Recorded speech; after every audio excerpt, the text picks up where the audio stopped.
Hello Lynn, isang mapagpalang umaga, tanghali, gabi sa iyo. At we may have started at the wrong foot nung kasagsagan pa ng issue, but eventually, with the guidance of our Lord Jesus Christ, ay madali natin itong na-patch up. Considering tinanggap natin ang pagkakamali, tinanggap din natin ang pagpapatawad sa isa't isa. And God is so good with our lives. Meron akong iiwan na scripture sa iyo.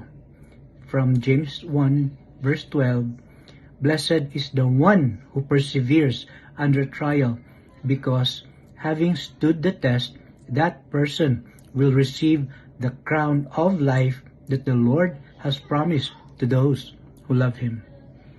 Lynn, you have stood the test of time. You have been in sing off sa simula pa. You have been one of the cornerstone of the sing off.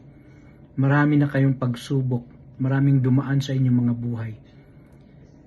Patuloy ka lang na magpagamit sa Diyos at patuloy mong panindigan ang kanyang mga salita, patuloy mong ipaglaban ang katotohanan.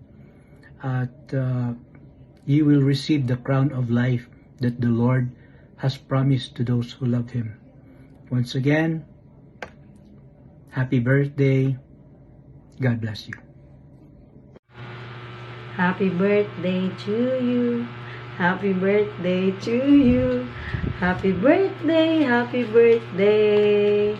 Happy birthday to you. Happy birthday, sis. Many more birthdays to come, many blessed birthdays to come upon your life, and more blessing, more strength.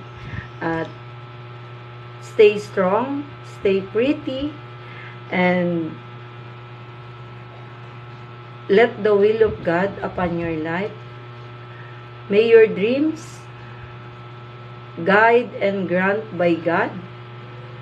God bless you always, and ingatan mo lagi ang sarili mo, lalo na malayo ka, at magpakatatag ka para sa family mo at para sa mga anak mo. Happy birthday! God bless you! We love you! First of all, I want to say happy birthday sa iyo, Sis Caroline Cortez.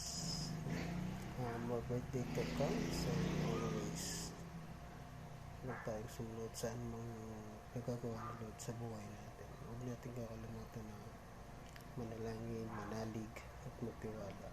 Yes, mahirap pong malayo sa mga mahal sa buhay, pero laging tatandaan, God is always there for you. Hindi ka niya iiwanan, hindi ka niya pababayaan. Naman yung mga bagay na naghihikayat sa atin para lumayo sa pananampalataya natin. Huwag mong hayaan na matalo ka nito. Always humble yourself, always down yourself. Lagi mo tatandaan na hindi hahayaan ng Diyos na malayo ka sa presensya niya. Pagkas ang gusto ng Panginoon ay lagi kanyang kasama. And once again, happy birthday and God bless you. Happy birthday, Mama! We love you!